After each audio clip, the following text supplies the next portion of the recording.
live in a minute.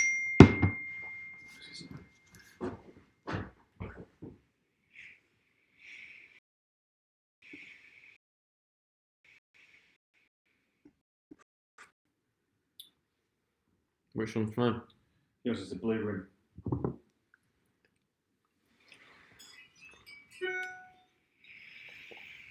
Oh wait, are we on?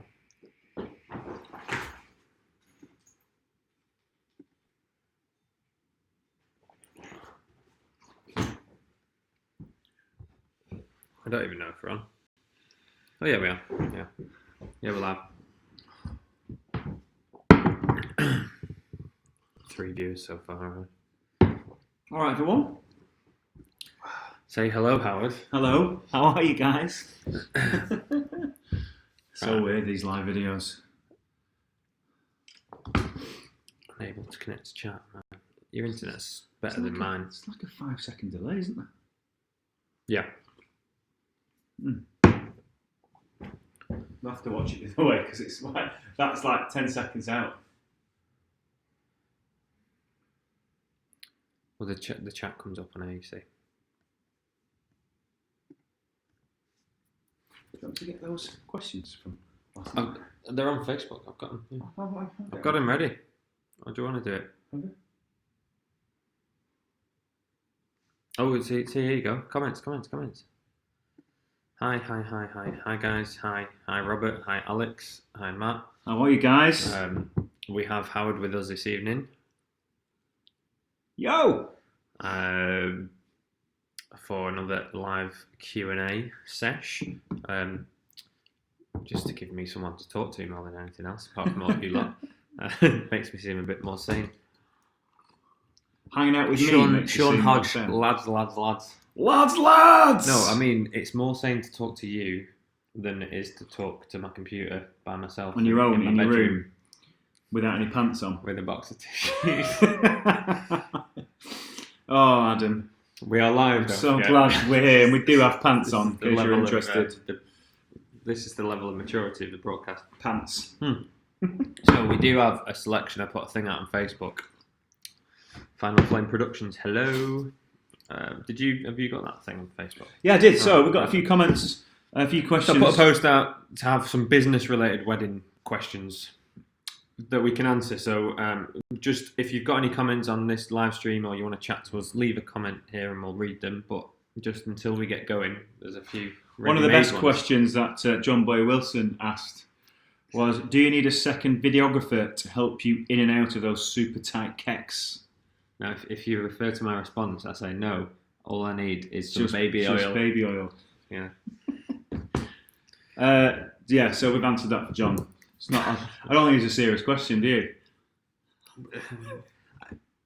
You might, if you. I don't know if your pants were too tight in a wedding, maybe baby oil is a good tip. Well, I split about 5 pairs of pants throughout the year doing my stuff. I've split a pair of pants before. I had the planner cover me up with gaffer tape.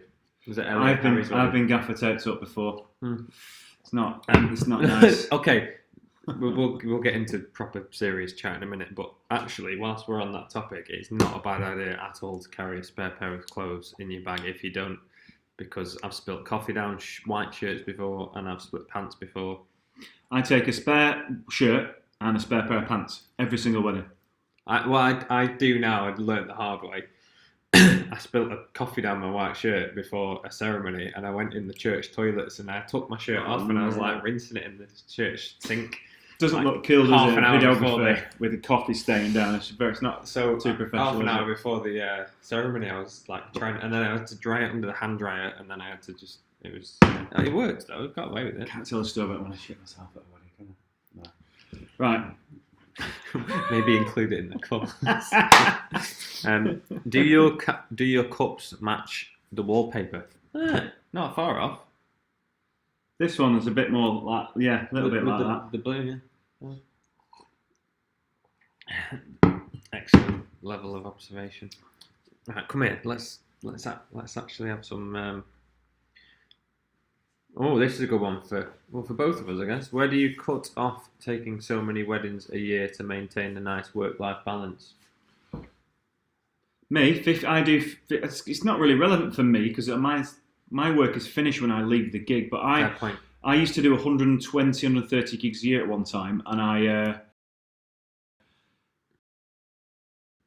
cut it down. Doing 100+ wedding videos every year. So it would be impossible for you guys, wouldn't it? So the question is for you, that one, Adam, because obviously you've got to edit. There's a lot of work. Well, so your cut-off's post-wedding. 50, but why is that? Because it's similar, like work-life balance. It's a similar kind of. Well, when my last little lad was born, I thought Philosophy, I wanted to spend. I was just out all the time, all over the country singing, and I wasn't home that much, so I just wanted to get a bit more balance. My answer to that would be yes, I do like 40+, close to 50 now a year, and it's a lot of editing, but I don't have kids. So I guess when I do, I'm getting it in now whilst I can and building foundations so that later in life, if and when I do have kids, then I can like. But you've also phase got to it think, out a little bit. You've also I'm got to already think though, haven't you, established. how lucky you are in the industry that we're in, and it's a brilliant business to be in because those people. There's so many people that have to work 9 to 5 jobs, and the amount of 1, 2, 3, 4, 5 kids, and they're working 9 to 5 and sometimes work on the weekend. So. Again, that's why I say the wedding industry is such a good business to be in. And this is what I know I do. I do what is considered a lot of weddings and a lot. And like, I don't know how you could do it, all the editing and stuff. It's better than working like 10 hours a day for 6 days a week in a job. You've got to get perspective with it sometimes, haven't you? Because it's although there is work involved with what probably more than what you do, but it's still a great job. You're not digging holes. You're not away all the time. You can create that balance within your life, so it's a great cool. job. Oh, I've got a marketing question. I'll save that for a bit. Okay. How far is too far to go for a wedding? There isn't. Is that the answer? Like, it's never. Depends if no far is too far. If they're paying, if they're willing to pay, I will go wherever they will. Why not? Yeah, what's your reasoning for prices on or off the website? Oh, Jesus. I've answered this loads of times, but I mean, it's a great question. And it's all subjective, and it's down to a personal thing, I think, as well. I don't have them on my side. But, especially for videographers, I don't want couples going to my website and seeing a price. If any notion of pricing, they'll read that before they watch a video, just because they can read it. It's there in front of them, whereas a video, they've got to watch it for a few minutes. I don't want them to be scared off by price before they've seen the work. That's the fear. You lose the opportunity to sell yourself to somebody who might stretch to it if they haven't got a massive budget. Yeah. But I've done weddings for people who haven't got big budgets, but they've made the effort and they've managed to pay for my services because they really want it. But if you'd have told them how much you charge before they'd actually got to know you and got to learn about you, they may have been scared off. So I think you're losing an opportunity to sell yourself. And like I say, you can scare some people off with your price, but they don't understand the value sometimes unless you can educate them and let them know what they're actually getting for the money. So, absolutely. I had a really good question the other day on YouTube. Let me find this. My question: I'm new in the industry. When should I branch out of being a second shooter and start filming my own wedding videos? When will I know it's the right time to make the leap and leave my job, if you will? Yesterday. I think if you've got confidence in the films that you're producing, and I certainly wouldn't jump ship unless you know you've got a certain amount of bookings ahead of you. Depends what situation in your life. If you've got no kids and you're young and you can I was throw just caution to the do wind it today. Well, his question to give it more context, there's a paragraph and it says, "I second shoot for this guy. I'm happy with my shooting style. I want to start doing my own. I'm going to do a few freebies. I've got all the gear. I feel confident. When should I quit?" And I was just like, "Do it today. Go for it." Well, I think that's good. Well, sometimes jumping off the ship, you've got to swim, and you learn to swim fast. So that is one way to look at it. For me, I wanted a little bit more of that security feeling before I actually left my job. So I didn't leave until I had 50 booked gigs in front of me, because they knew exactly what I was earning for that following year. So that now I know what I'm earning, and I can survive on that and do quite well on that. And that was the moment when I left. I could have left a little bit earlier, and I still would have managed to build up and get those bookings. But personally, I just want a little bit more security before I jump ship. See, I came into it before I'd actually got a proper job, so I thought You hadn't become reliant on that X amount of money to sort of live your life. I still every year until I get my 30 weddings hit around the 30 mark, then I start to go, okay, I'm going to be safe for next year. Like if I was that guy, what I would do, I would literally be full steam ahead every night, every spare second of the day, marketing, trying to get your name out there, building up those bookings, and then when he's got 20, 30 bookings in the book ahead of him, he'll be like, I'm going now because I know what I'm going to be earning. So yeah, and if you can do stay in your job, absolutely. If you can do your J-Bob, if you can do your J-Dob, if you can do your day job, and you can be strict within those 9 to 5 hours, and you just do it on autopilot, switch off when you get home, and turn straight into business mode, and spend 3 hours a night doing. And there's so much you can do in all that spare time. Don't switch on Netflix and watch back-to-back episodes. Just focus on where you want to be. Unless you're watching The Witcher, because The Witcher is really good. The Witcher is so shit. Sean Hodge. So that's why I'm trying to go full time, because I've just had a little girl and I want to make my own time schedule. Perfect. Well, that's excellent, and you really can manage your time really well in this industry. Like I say, 50 weddings a year for you. You're out on the field 50 times a year, and then you've got your 50 days out of the year. 50 days out of the year, and you might have your 2-3 days of edit. Probably 3. That's 4 days total out of 50 weddings is 200 days out of the year, which is 2/3 of the year. It's quite a nice balanced life. I mean, you get your time at home with like midweek, pick the kids up from school and all that stuff. I guess. Honestly, I have a brilliant life. I get to take my kids to school every morning. Yeah. I pick them up most nights. I go out and sing and do my gigs on the weekend, and I'm free in the week to do what I want to do. So, brilliant. So who was that then? I might have to have a drink. Just wanted to say that when I started the dream, Johnny was seeing your bits really hard. I'm now full-time, earning 3 times more per year than I've ever earned, and loving it. Good for you, Pristine Videography. Seeing your bits. High five. I'm now full-time, earning 3 John times Bird's more on. than John Bird. Pristine Videography. Well done. That's mega. Nice one. Good for you. Good for you. John Bird, lads. And it just goes to show anything's possible, and it's all doable. And there's the proof. Well done. Well done, sir. Something I struggle. Or is it a sir? With Pristine Videography. I don't know. This is the trouble. Like, forgive me. I feel like I know you all by your YouTube names. So I recognise the name Pristine Videography, but I don't know who this person is behind Pristine. So I feel like I know. Reveal yourself, but I don't know people's actual names. It's funny because I'll meet people and they'll be like, "Hi, I'm thinking," and I'm like, and they're like, "You don't know," and I'm like, "My company's called this," and I go, "Oh, you're that guy." Oh, do you get recognised in Asda as well doing your shopping?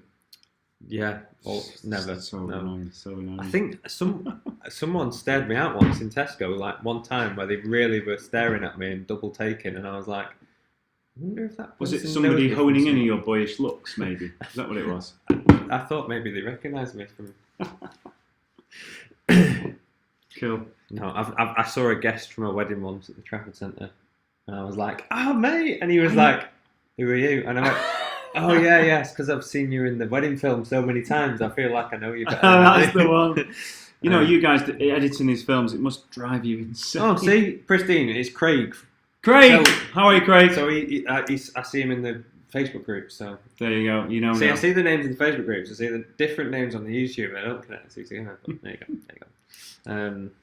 We've got a massive light on us today, by the way, which we don't normally do. I hope it's not up. I hope this is all right. Because I'm like, what the fuck? Don't swear. Can I swear on YouTube Live? Got a nice softbox on you. So it would have been pitch black. I love a nice softbox. It's nice. Carry on. Something I struggle with is managing my expectations from the amount of bookings I get. How many bookings should you roughly get each year, and how it may progress over time? Okay, so I think what they're saying here is, like, I'm expecting X amount of bookings in a month, and I don't quite get as many as I thought I would. You sure? Something I struggle with is managing my expectations of the amount of bookings I get, especially in the first few years doing this. How many bookings do you roughly get I will each year? shoot BTS for you one day. I know this is vague, but something encouraging for new filmmakers might be helpful as always. Craig, you're welcome anytime. He wants to shoot BTS for me. Behind the scenes? Yeah. I mean, I can't pay much. Too tight. He's such a type. Stop swearing. So Daniel Bruce is asking, how many weddings should he be getting, and he's trying to manage his expectation of the amount of bookings that he gets. Sorry, Adam just picked on something there. How to get new customers, and with generally your couples get married only once. How to get referrals. Heather's asking, because the nature of couples only getting married once, you lose that repeat business. There's no way of getting repeat business, is there? Unless you couple split up and then you do the second. I just had a message this week by a lovely, lovely bride, one of my favourite brides of last year, and she said, just to let you know, my partner's been having it away, and we split up, and she said, but on the flip side, and let's think positive, if I get married again, I can have you again for my wedding. So maybe there is some repeat business. But what you say about a wedding is no repeat business. It doesn't necessarily mean there's repeat business for that bride and groom again. It means, for me, there's repeat business for all the people in that room. So you're going to get bookings from being there on that wedding. So for me, it's a kind of repeat business, but not directly, more indirectly. The point I was trying to get to is that although you're not going to get that bride and groom as customers again, probably, you've got all their family members, you've got all their cousins and mates, and all those people that see. I think they're in the perfect. Most couples are in that age where the friends are getting married, they're planning the weddings. There's going to be guests at that wedding a little bit younger. I had a booking last year from somebody 10 years ago who hadn't even met a boyfriend, and said, as soon as I get married, I'm going to get you to do my wedding. So I just need to find someone to marry me. It's constantly, exactly, yeah. It's this constantly moving, massive snowball, and it can go from 10 years back. And this is why you've always got to be on social media and present online, because people will see you pop up 3 years down the line, and it's just keeping you in the memory all the time. Exactly. That's what you told me. Yeah. What was I going to say?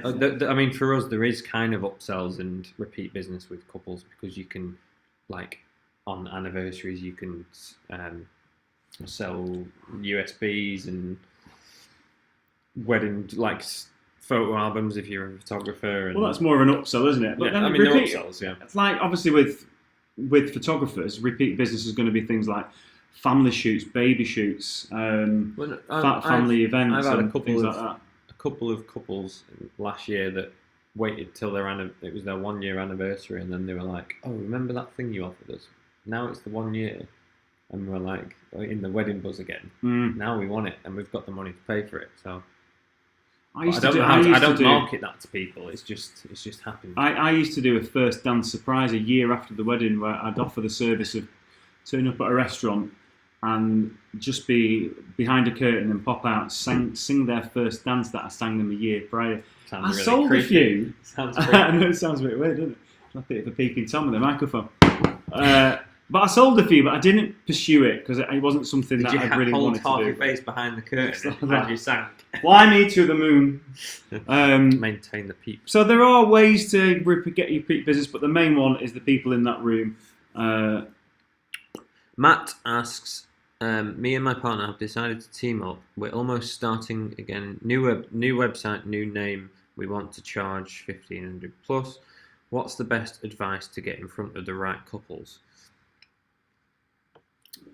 We've decided to team up and starting again with a new brand. But we want to. I'm guessing you want to charge because you've already got all those skills and you feel like you're worth that price. What's the best advice to get in front of the right couples? The best advice to get in front of the right couples, I imagine, for you, because you want to charge 1,500 plus, the couple's got to be of a certain caliber, if you like, and a certain financial demographic. Well, which means to me you need to venues and stuff. So through the venues, the quick one is wedding fairs being held at certain venues where you know they're going to attract those sort of couples. So I'm not sure where you live or where you are, but just check your local area or beyond that for those really nice high-end venues that do their own sort of wedding open days and on, or even just drop in, have a chat with them. That's where you're going to find those couples who have got the money to do it in great venues. That's just one answer. There's a million answers, but just off the bat, get to those venues. I know you're starting again with a new brand, but if you've got previous footage and previous films that you can use to show off your quality, I would use some of that and make a new kind of show reel or something. And exactly again with the right couple, make sure your website is portraying. So you're going to you're going to become a magnet for those sort of couples. They're going to go into your site and it's going to be. It's got to look like £1,500 worth of video. Exactly, yeah. So only showing your best work, without a doubt. John Bird shared our live stream on Facebook. Oh dear. Not like in his EasyFlix group. Oh, not cool. With like the world. By the way, John Bird, Adam was showing me through your EasyFlix.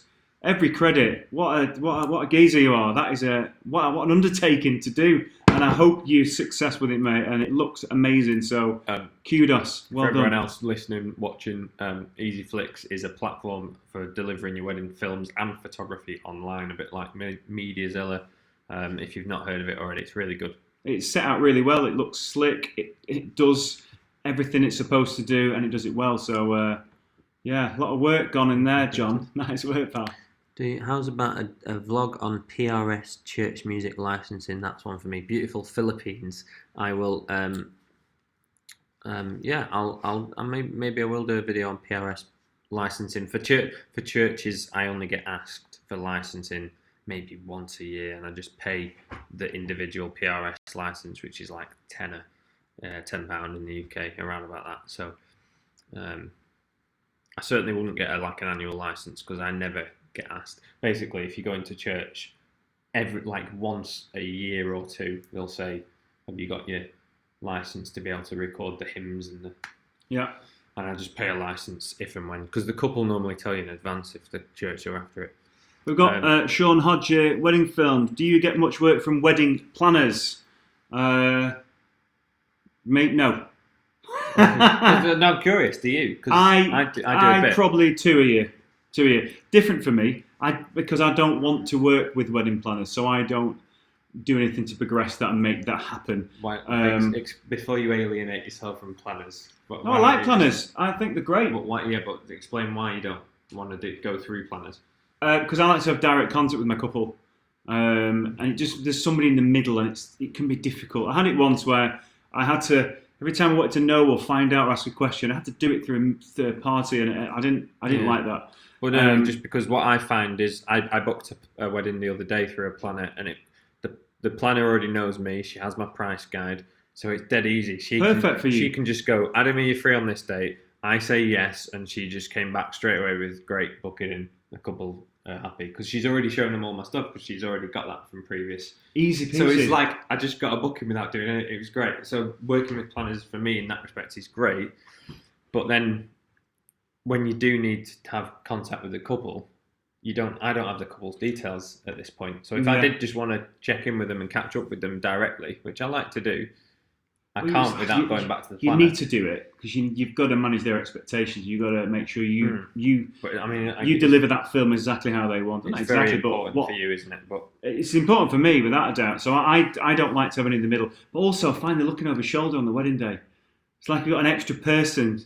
So judging. The ones I've worked with have been really lucky in that they've been very pro, I want you to meet the couple beforehand. If that's what you want to do, I'll set and it depends who it is. And I suppose they're great for abroad weddings. Yeah, they're great for all the abroad weddings. I find it in the past I've had to work with planners when I've been booked by the couple when they've told me they've actually got a planner and I've got it's just a pain in the arse for me. So I don't bother. Wedding film guy. His name is Wayne. Yo, Wayne. Hi, Wayne. As always, what's the best way to advertise for relatively new beginners like myself? I currently use Facebook on my website. Well, how is that working for you so far? Are you managing to get leads through your website and Facebook? The question is as well, what are you doing with your Facebook? Are you posting constantly? Are you tagging in venues? Are you paying for ads? Are you paying for ads? What are you doing with your website? Are you optimizing your SEO? Are you using Google Ads? And yeah, anything else. But I know a lot of people do. Don't anymore. So if I was going to spend money on Facebook or social media ads, I'd put them into Instagram now rather than Facebook because of the reach. It's a bit cheaper still on Instagram. Yeah, I'm getting a few bookings now through Instagram. And I'm getting more quality bookings from Instagram than I am Facebook now. I don't get anything from Facebook, and if I do, then generally not as good. See, Facebook's a great place to communicate with your couples and Messenger. Yeah. So I do you add couples as friends? I always do.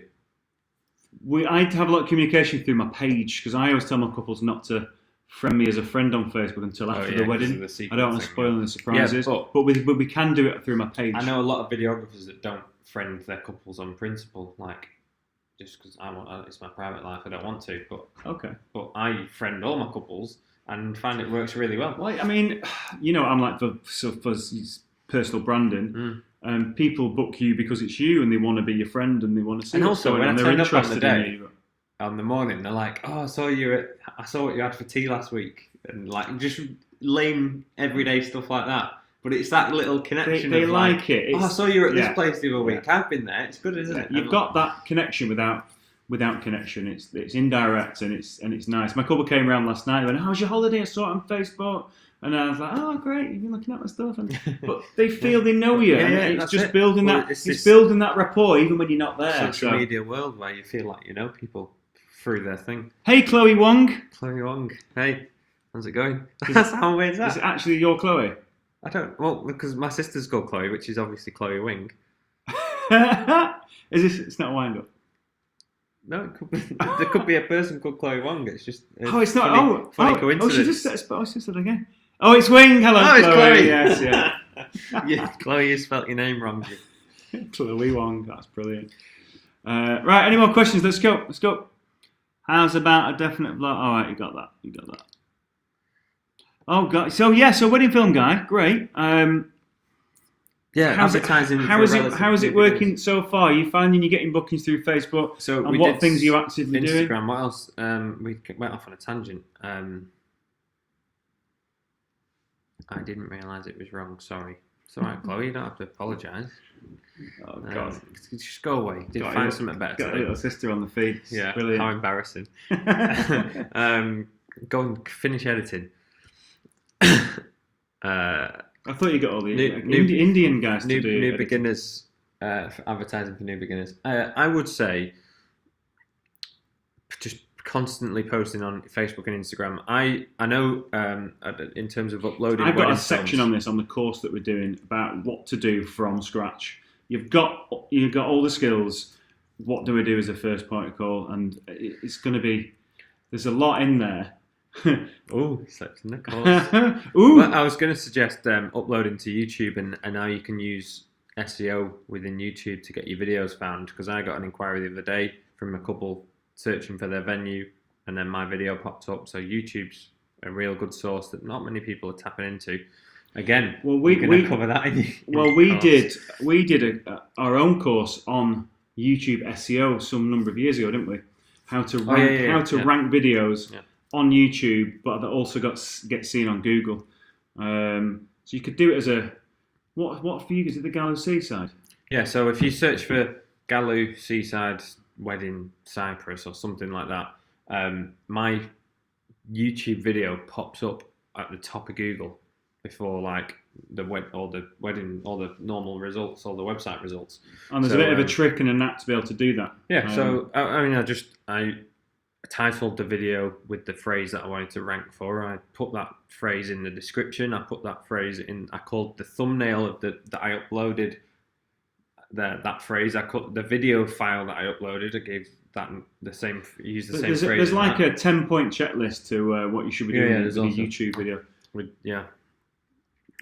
There's a few little tricks, but that's again something that you cover. Let's start from beginners. It's such a Such a good question. I think if you've got the drive and the passion, you'll find so many ways to get there. But yeah, Facebook page, Instagram page. It's come back now. I definitely spend most of my time on Facebook, but I will now spend time improving my Instagram and website. But it's about using it all together, though, isn't it? It's about using it all together. But more importantly, and I'm a big advocate for this networking, getting out there, talking to people, making friends, creating your own fan base. With new photographers offering to do style shoots, or I'll do a video of your wedding fair if you want, and just getting in with venues like that. That's a great way to build a network, and then that kind of markets itself because the venues are recommending you because you've already put in all that groundwork and stuff. Oh, there's hours on this. Yeah. See, Sean said, I found the best results of reaching out to photographers, other video guys. Do you know what? Other video guys. I've got a great little referral group of video friends that we all recommend each other when we're busy. Honestly, I've just been writing about it before, how to get gigs from your competition. And it's all about making friends with the people in your industry that do exactly what you do. And if you can all help and support each other, it's brilliant. So that's a really good point, Sean. Just grab a coffee, be a nice guy. Don't be a dick. Don't be a dick. That's it. That's Johnny Draper's mantra, that one. You're absolutely right. I go for coffee with Paul God every now and again. Chat with another singer. Yeah. Great. We throw back and forth. We had a little wedding videographers group, like my little gang of wedding videographer mates. We had a bit of a drinking session last week. Was Stefan involved? Yeah, it was at his house. Yeah. Oh my God. That boy is an animal. But I love him to bits. Lovable animal. He shaved his beard, you know. He looks about 12 years old. Does he really? I've always been weak with Instagram. Most of my jobs come through Facebook, with the rest from referrals. I've tried daily Insta posting, but my Instagram is just... Yeah, I mean, posting once a day on Instagram is all well and good, but you've got to... I wouldn't just say plaster it and like post 5 times a day. It's still got to be quality, relevant posts. It's still got to be engaging. But the more, I think the theory is the more you post, the more chance you've got of finding what works and what sticks. Yeah, it's a trial and error process. It's a tricky game, but yeah, you just stick with it basically. Yeah, but it's everything's got to work together in sort of unison with each other. All the different pillars of your marketing, Facebook. Oh yeah, absolutely. Google, it's all these little. It's like networking, your relationships with little venues things that we do all the time. It's not like what. There is no one answer. How can I get more bookings? How can I be successful? You've got to do everything all the time, and it just goes around and round and round and round and round. Yeah, it's good without a doubt. A definite target for this year. Should we get back to the question? And before you know it, you'll be getting recognised in Asda when you're buying your groceries. Yeah, if anyone spots me in Preston or Leyland. Tesco, come and say hello. I need your phone for the questions. I'm on it. We've done that one. How to seal the deal from it. How to seal the deal from an inquiry. Many people report ghosting of inquiries. This is a good question. Then how do you deal with getting ghosted? As in, like, they inquire, you reply, and then you don't hear back from them. And you think you could have just got back to me and just said I'm too expensive or a reason. It is annoying, isn't it? Because then you sit there going, did he even get it? Is it in the junk? Yeah, and you don't want to feel that you're pressuring them for an answer or anything, or we're going to give them a ring, or because they're just not. They see it and go, right, that's how much it costs, okay, and they never bother saying like thanks for your time or Somebody came around here for a meeting the other day and they said, I think it was the photographer, the videographer, they got some details from the couple and they literally said they got hounded. Phone call after phone call trying to sell them a service. Singing waiters, it was a singing waiter company, that was it. And so in the end, I had to get really, really funny with them to say, look, stop ringing me. I'm definitely not booking you now. So she inquired with the singing waiters and then they hounded her. She gave the details and they were hounding and hounding. So yeah, I think a little bit of gentle nudging and maybe one follow-up is okay. But people don't do this, but they never pick up the phone. When I was first, I don't know as much now, but when I was first getting going and wanted to make sure I got those bookings, I didn't send an email. I picked the phone up and I rang them and I spoke to them and I gained that rapport on the phone call. and we talked about price at the end. We talked about everything else first, and Yeah, I think that way you get. I know you get more bookings. My thing was like, oh, I got your email, but I'm just out in my car at the minute, so I'm not going to be able to respond to it because I'm driving. But that's why I thought I'd ring you, because I can chat. Yeah, and it's just an excuse to ring them rather than reply to their email. And you can do so much, and you get messages straight away because people are not what they write in email. You might read an email, and it's when you meet the person, it's like a totally different person. Yeah, emails are impersonal, aren't they? So pick up the phone if you're worried about getting ghosted. Well, Matt's just said, how long do you give it before you follow up? If I am replying to an email without giving them a call first, I don't follow up. But maybe you do. I do, yeah. So maybe you do. I do every month. At the start of every month, I tally up the previous month. So what we're in now, February. So now, at the start of February, which I haven't done yet, but I normally try and do it at the end of the month, at the start of the month. In February, I will tally up December's inquiries. And then in March, I'll do January's, and I go back. Yeah, and it's worth doing without a shadow of a doubt. I go through all the inquiries I got in December and filter out the ones I can't. Like I keep a tally and I keep a record of all the inquiries and bookings ratios I got and stuff. But all the ones that I got that didn't then hear back from, I'll send a little follow-up message. So it's about normally about a 6 week window then, because it's February now. I'm going to go back to all my December inquiries.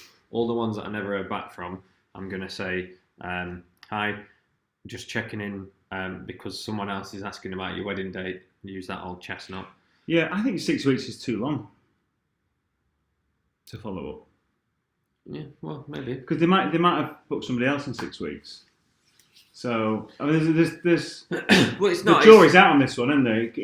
There's no right or wrong answer. Because the thing is, if I went back to all of January's inquiries now, some of them are only last week, which is too soon. Well, yeah, fair enough. That's why I do it on a monthly thing. Yeah, okay, fair enough. If you don't get as many, I don't have to worry.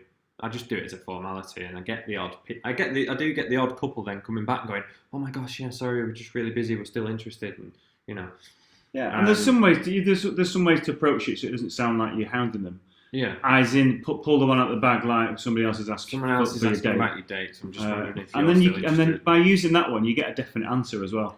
So yeah, if you're not getting this, I get quite low inquiries month to month. But if you're starting out and you're not getting as many inquiries, then maybe give it a couple of weeks before you chase them up. Yeah, a couple of weeks, I think it's fair. Yeah, or maybe you've had an inquiry on the Wednesday, Thursday, Friday. Follow up the next week. You can say, look, I'm just checking you've got my email. Some of my emails have not been sent correctly, or they've ended up in junk. I just want to double check with you. It's always good to ask a question as well on your email when you do send off your quote or your reply email to somebody. Always have an open-ended question. Start a conversation where they've got to come back and answer a question. And if that can lead to a phone call or a meeting, then great. But, as always, I recommend pick up the phone straight away. I've got one here. When I started following up, I found within a few days got me the best results, but I only follow up 1 or 2 times. If they don't reply, I only follow up once. If they don't reply to that, they've ghosted me twice. See you later. See you later.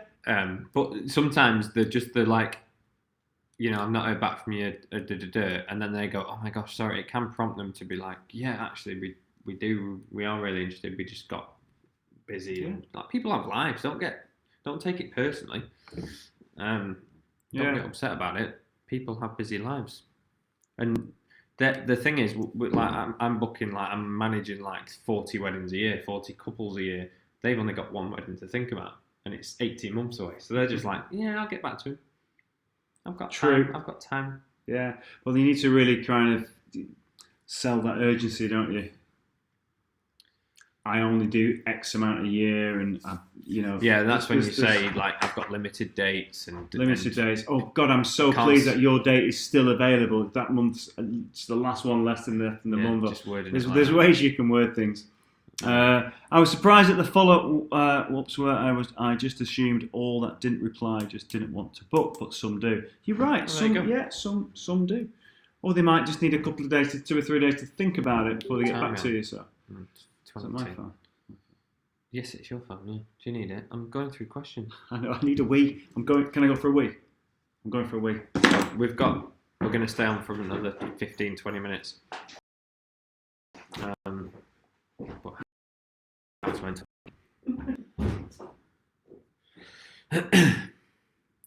Right, while he's not here, we do. We've kind of put little feelers out about this announcement. We've got this thing coming up.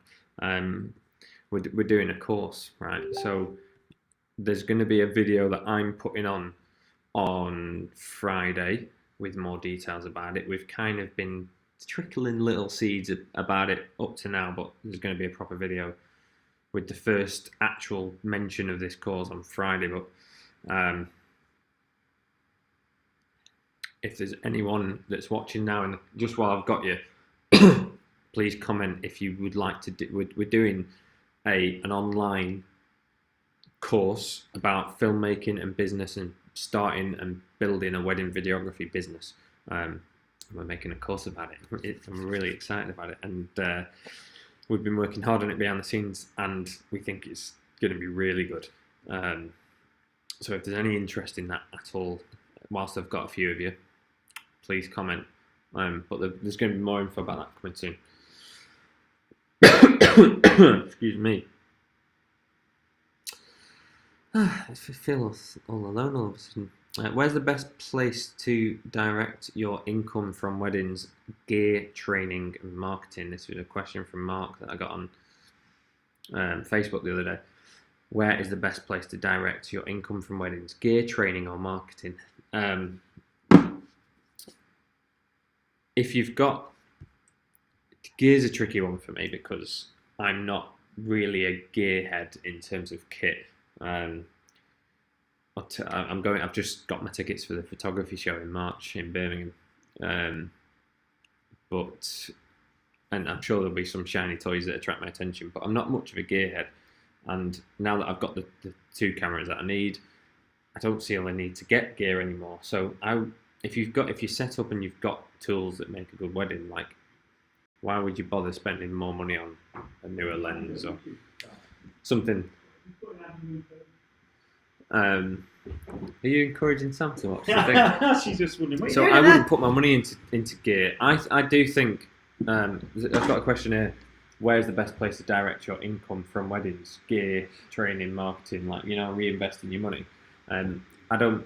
As long as you've got enough equipment to film a wedding, I don't feel the need to buy new gear every few months. Yeah, if you're confident the gear you're using is creating brilliant films. Saying about where do you put your money in terms of like marketing and training. Again, we've talked about marketing. You can do a lot of that free social media, wedding fairs, getting in with venues and stuff. Training. Always be. It's like one of the first things that I said to you, which you continue to do, which is go on workshops, find mentors, see if they're offering any courses, anything that's just going to keep filling your mind with knowledge. I've just mentioned the course. I've just been chatting about it whilst because I wanted something to talk about whilst we weren't here. Yeah. So. It's what I did. I went when I was starting in the singing world. I didn't really have much of a clue what to do. I just went on business course after business course. I went on workshops. I had one-to-ones with people, and it made such a difference. It sounds like a cheesy sales pitch now because I've just been talking about it. But genuinely, if you're investing in yourself, you've always got to be investing in yourself. Yeah, without a doubt. Paying for any. I've done a few workshops in the past, and they were like. There's a couple in particular, Phil White and Jeff Wood, and they were instrumental. They were the first 2 that I said you've got to. But they were instrumental. You've got to use these guys. They're brilliant. Setting off my business, and for the £1,000, 1,200 quid I spent across both of them.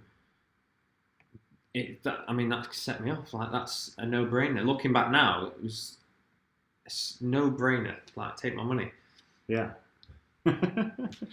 without doubt. And you bought online courses. Even going out, offering your services for free with other, filmmakers going out there and offering your services, which is you gaining your experience. But to answer your question, if you've got the kit, and you're happy with it, and you're making great films, then yeah, you don't need to keep spending. I'm a bit of a tackle tart when it comes to my fishing gear. Right, I don't need to keep buying the latest rod, but I just do. Sometimes we're getting that in that zone, that mindset. But if you've got some gear that works well enough, then just put that investment into yourself and your learning, and just building up your knowledge. So yeah, I'd be up for the course. What did you say about the course, Wayne? I just said that like we're doing a course and there's going to be more info soon, and who's interested? I'm really enjoying writing it. Really enjoying it. Yeah. So we've got interested in the goals. Yes, Sean doesn't. He's not interested. He knows everything already. Good for you. Nice one, Sean. I'm interested, as long as it's not a ridiculous price, lol. Just done Phil White's masterclass editing workflow. This is the beauty of our course, I think, is that yes, I'm going to cover the filmmaking stuff and my slant on that, which there will be crossover. And Phil's ace as well. Because Phil's fantastic. If you've done his on the filmmaking, you can't go wrong. But he's just got a good way of putting things across. I did a wedding with him in December last year, and he was just so cool to be on the wedding with. He's dead laid back and cool, but he's funny as well. I like him. He's cool. And he's like you say, the way he articulates stuff, it's really easy to listen and learn from. It's a bit like an Apple advert, isn't it? He's like Johnny Ive. Ive, yeah. This is not just a computer. We had to design a whole new. We had to innovate our own screwdriver to be able to put the phone together because it didn't already exist. Yeah. This is why I think don't do it as good as Phil, but yeah.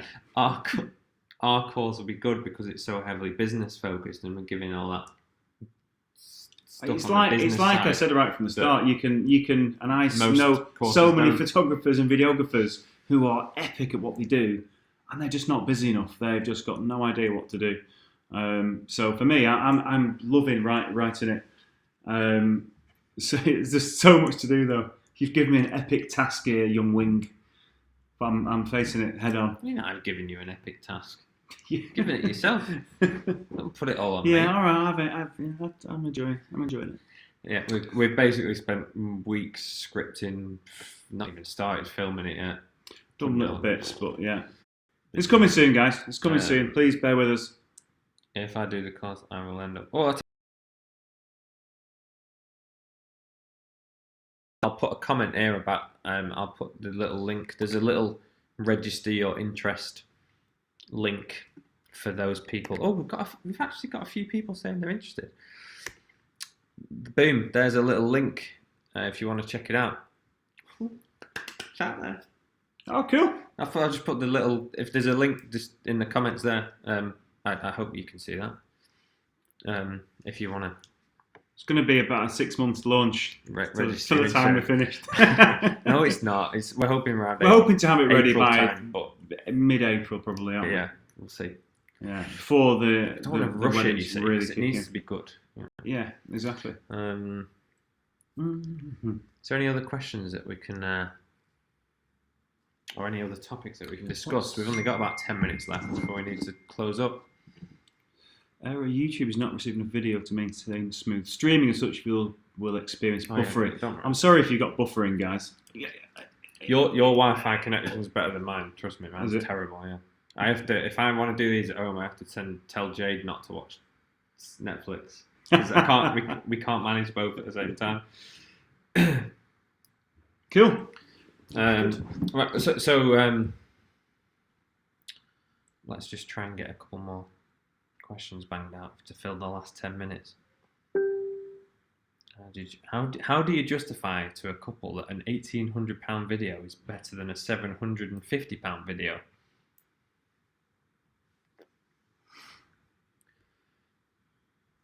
When at times it's not. Yeah, I didn't want to say that bit.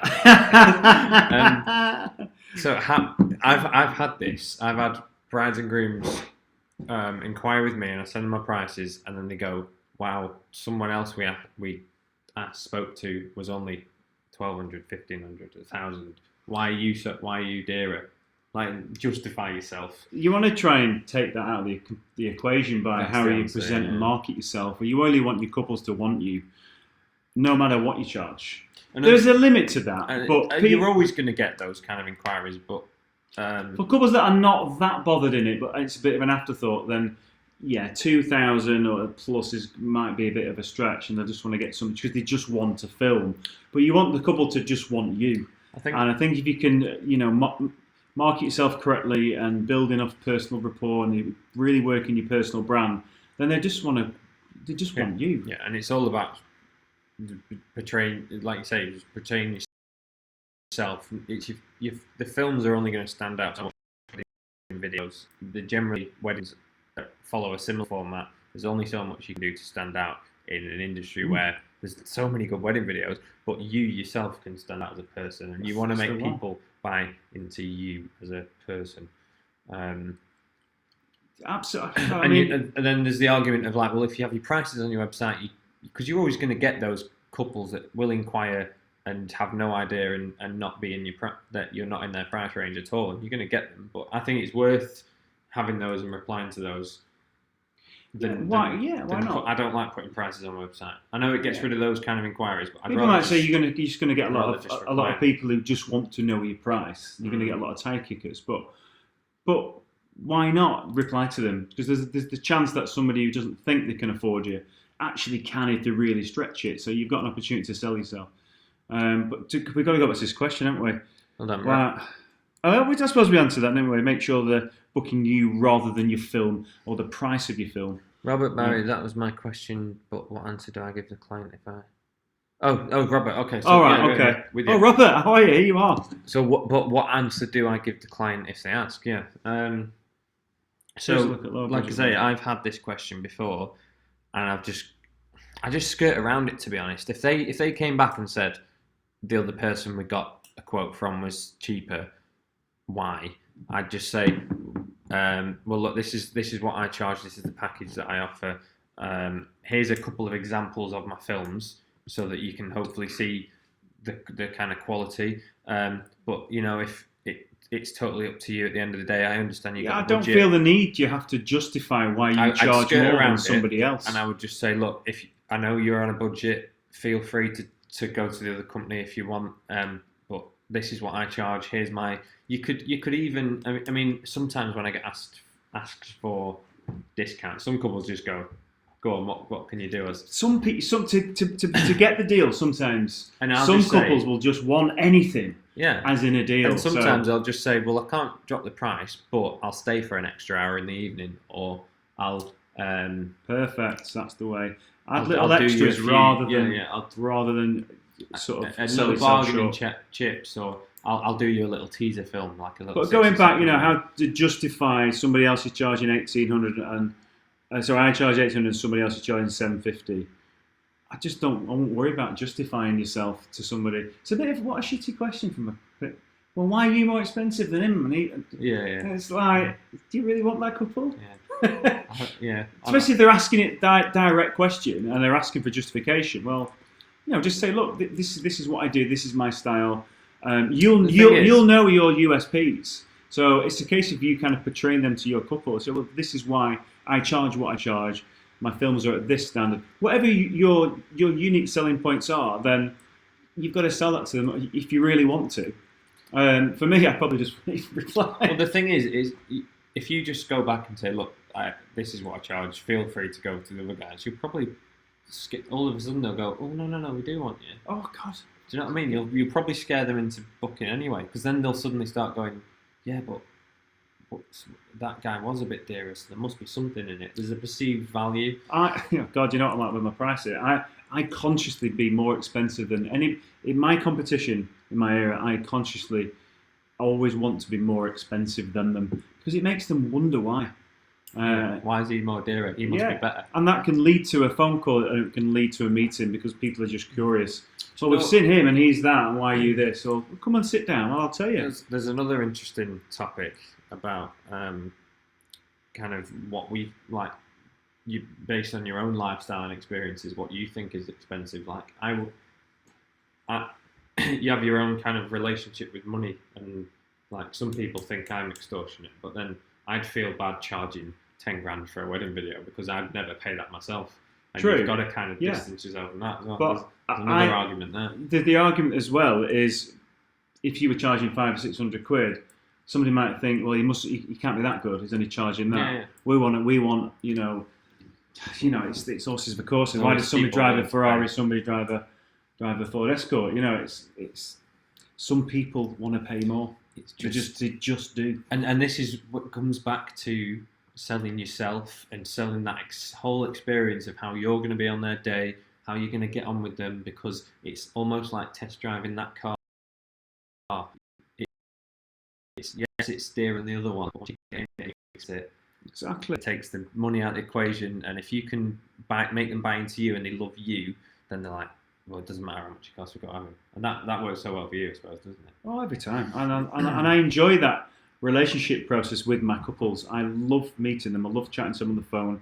I get excited, just excited as what they are for their wedding, because I genuinely do enjoy my weddings and I get really excited about it. And that comes. Yeah, it's when they share it with their friends and the family and they're all commenting, all the friends and family coming back saying how nice it was. Do you know what? I've done a couple of, and I remember you advising me to do this way back when, of like when I first started taking the films to the couples and sitting with. I've had the experience of watching their wedding film with them on their sofa for the first time. I just wanted you to get that real sense of achievement, and there's nothing nicer than seeing the reaction of your couple when they see that video for the first time. Yeah. You nice. feel it's cool, fuzzy yeah. and warm and amazing, and you feel so proud of yourself, and that's what pushes you forward and keeps. Well, I've had a bit of that, and there's not. I don't suppose generally videographers do this because I don't, but I did a couple at the start and it was amazing. But I had it with Jay's auntie last year. Amazing. And it's the first. I've not done it for a while, but obviously because it's family, I sat with them and watched their wedding video for the first time, and the whole family sat there all welling up and blubbing, and I wasn't watching the video. I've seen it 20 times. I was watching them and their faces. Sometimes you lose sight, don't you? And I was just like, this is so good. And it's sometimes so nice. if you're a busy filmmaker, you're banging out the films, you send them on your USB or whatever you do digitally on EasyFlix. Nice one, John. And they're gone. Shout out. And then you're on to the next one, and that's it. Don't get to see You forget why you're actually doing it, and what it means to the couple. I think when you see what it means to that couple when they see their wedding video for the first time, and you have created that feeling inside of them, you're just like, wow, this is why I do it. As well as it being a great job, you can earn great money and you can travel, but just getting the love from your couple for delivering something really cool. The one I did just before Christmas. I love it when, when you get on with the bridal party and you get on with the bride and groom and they're like, yeah, stay for a drink, get involved, have a party. There's nothing better, is there? I did one just after Christmas and the bride was trying to get me to do Jaeger shots and getting on with the groom and he's like, oh, do you want that? Some weddings, you'll have a handful throughout the year that really stand out, and it's like, yes, brilliant. And they're all good, but you'll get some and it's just like they're all your mates and you're getting on with everybody and it's all working great. The groom from that one's. Thank you, Robert Neal. Great response to why you're higher pricing than XYZ videographer. I've not heard of XYZ videographer. Is he any good? Shit, that. Yeah, it was rubbish. Did Robert Barry say that before, by the way? But the one. Yeah. But we answered that. Yeah, I think. Cool. Well, that's a nice philosophical way to end up, isn't it? To end the stream. Well, isn't it nice? We love what we do. What a great job. Cool. It is though, isn't it? It is. It's awesome. But you do it for the love, without a doubt. But it's why you need to be seeing that love that you're giving. But I love getting all the feedback and Adam, you're amazing. I love all that stuff. You do. It makes you buzz, doesn't it? Feed off of it, yeah.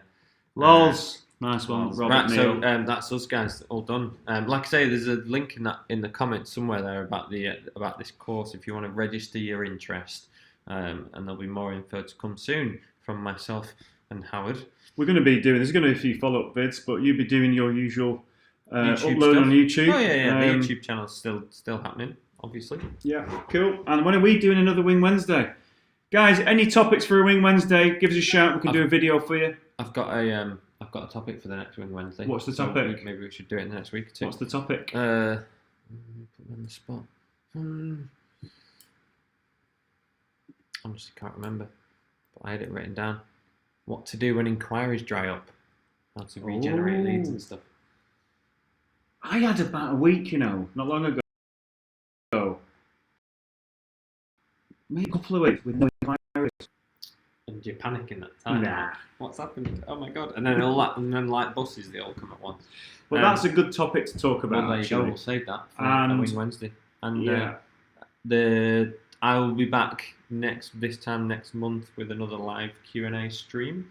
And we've got a Wing Wednesday coming up, and we've got all this other info, and I'll be back in other videos very soon. It's a busy year. So Another it's awesome exciting year. Yeah. It is. Thanks for tuning in, guys. Thanks for tuning in, guys. We appreciate it. I hope you've Take got care, something from the speak video. soon. Take care. Speak soon. Without a doubt. Bye. Bye.